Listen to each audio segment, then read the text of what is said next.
रमन्ते तत्र देवता। सृष्टि संरचना का विशिष्ट दर्शन है, यही है नारी, यही है शक्ति। मैं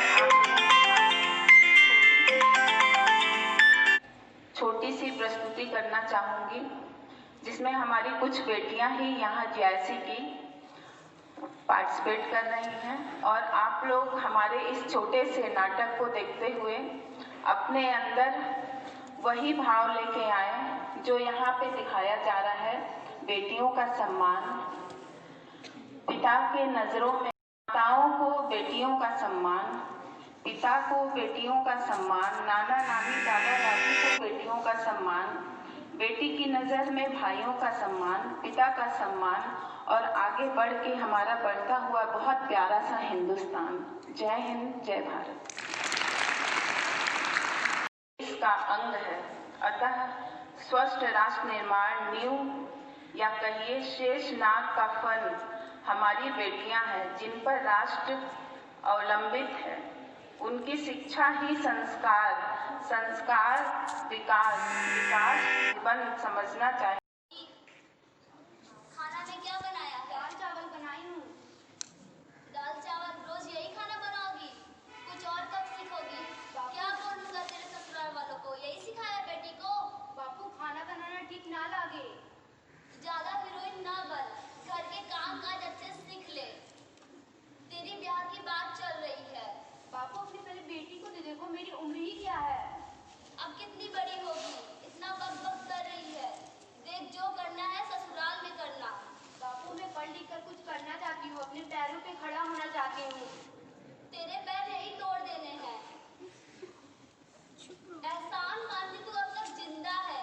बचपन में मार दिया होता तो आज इतनी बकबक ना सुननी पड़ती। ताने सुना सुना के तो माँ को मार दिया, और अब क्या करेंगे? और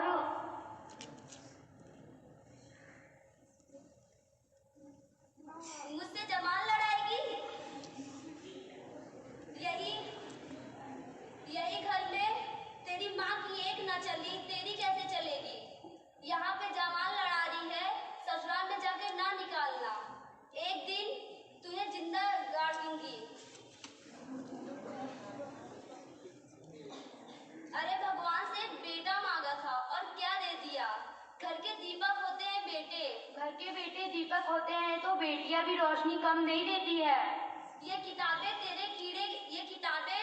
तेरे दिमाग में कीड़े भर दिए हैं।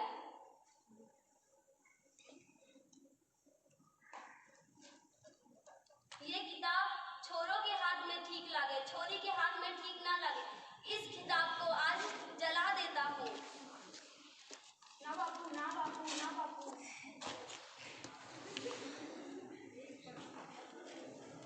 हाँ हेलो, हाँ भाई साहब, आज ही इसका ब्याह पक्का कर देना है। रिश्ता पक्का कर दो। बापू मैं पढ़ लिख कर कुछ करना चाहती हूँ। पूरी जन्म मेरी छाती पर ही बैठी रहेगी। अब तेरा ब्याह होगा, कल ही कल होगा।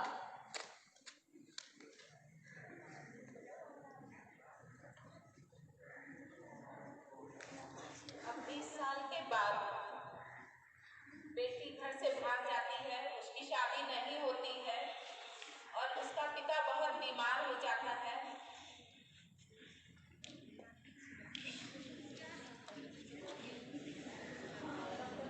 इस बीच बेटी डॉक्टर बन जाती है, अपनी मेहनत से पढ़ाई करके।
डॉक्टर साहब, आपका बहुत बहुत धन्यवाद। आपने मेरी जान बचाई।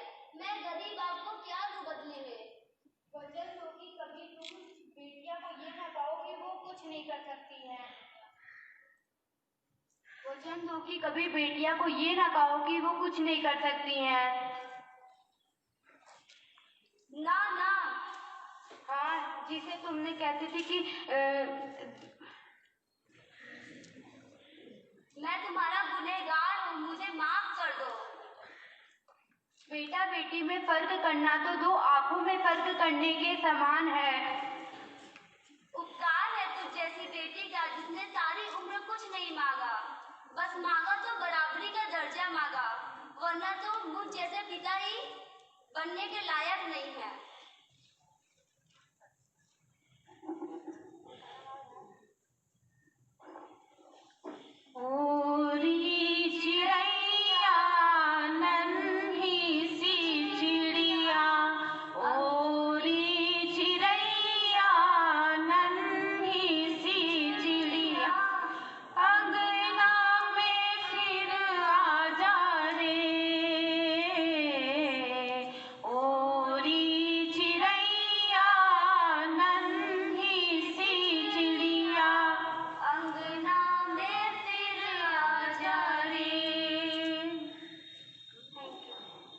Thank you.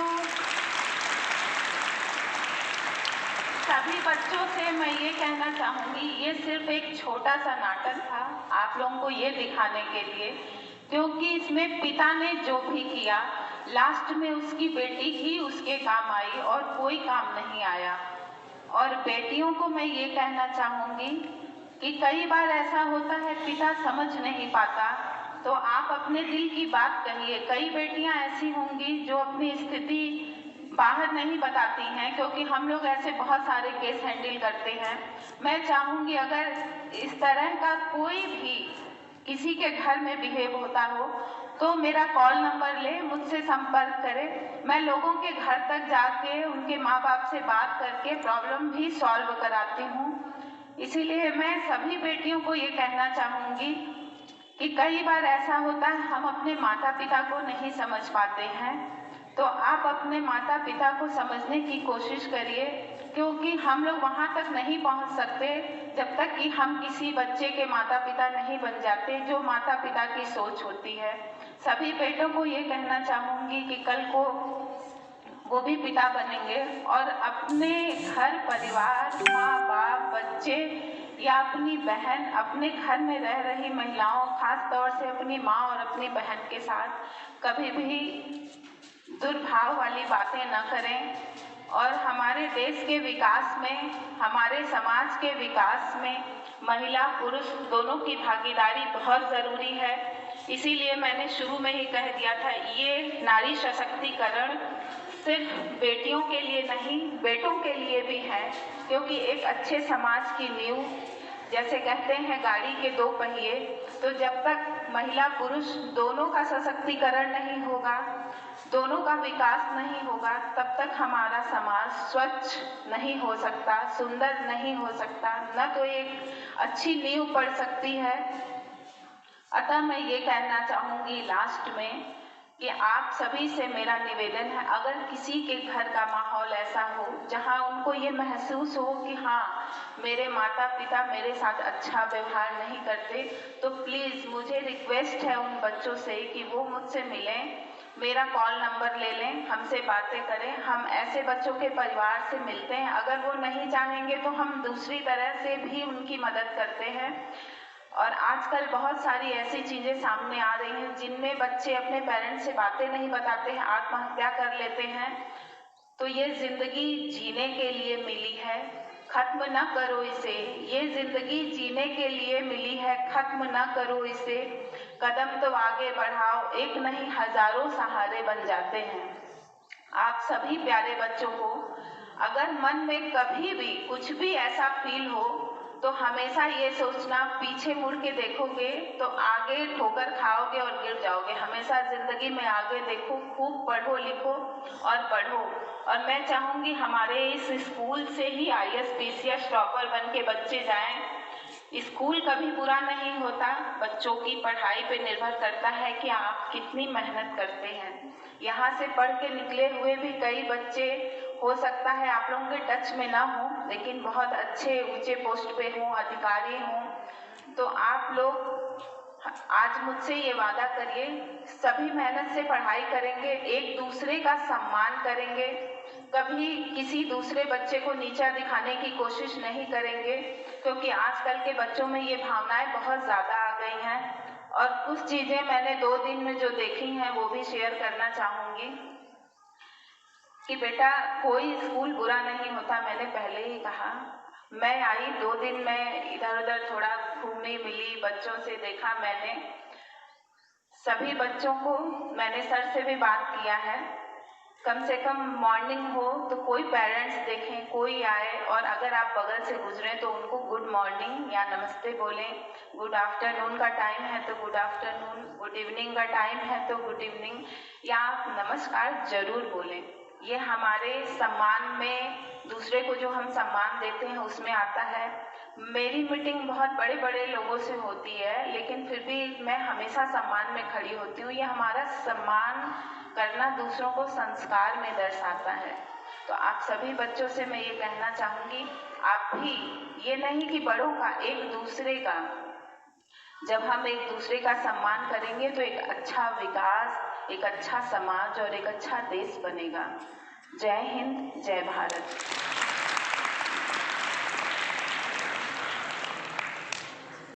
मिशन का जो कार्यक्रम चल रहा था, आज इसका अंतिम दिन था। हो सकता है कि फिर कोई प्रोग्राम आ जाए शक्ति मिशन का तीसरा चौथा चरण, तो फिर आयोजित होगा।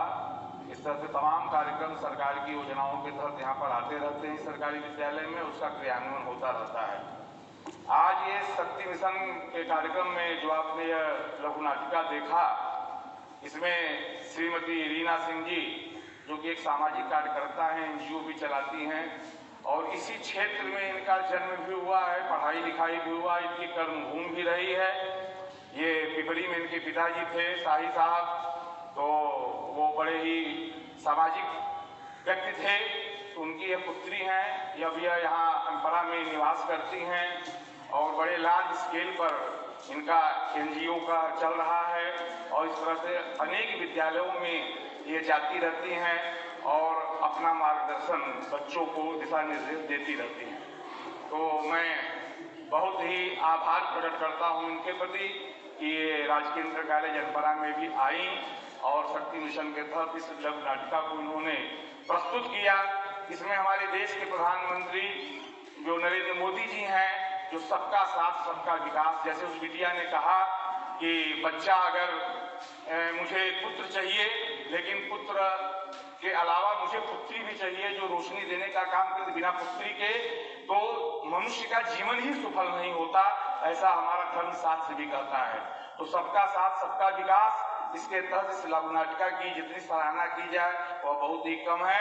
मैं पुनः एक बार इनका आभार प्रकट करता हूं और इनको धन्यवाद ज्ञापित करता हूं, और मैं चाहूंगा कि समय समय पर कोई भी कार्यक्रम इस तरह का होता रहे तो उनमें इनकी सहभागिता हो।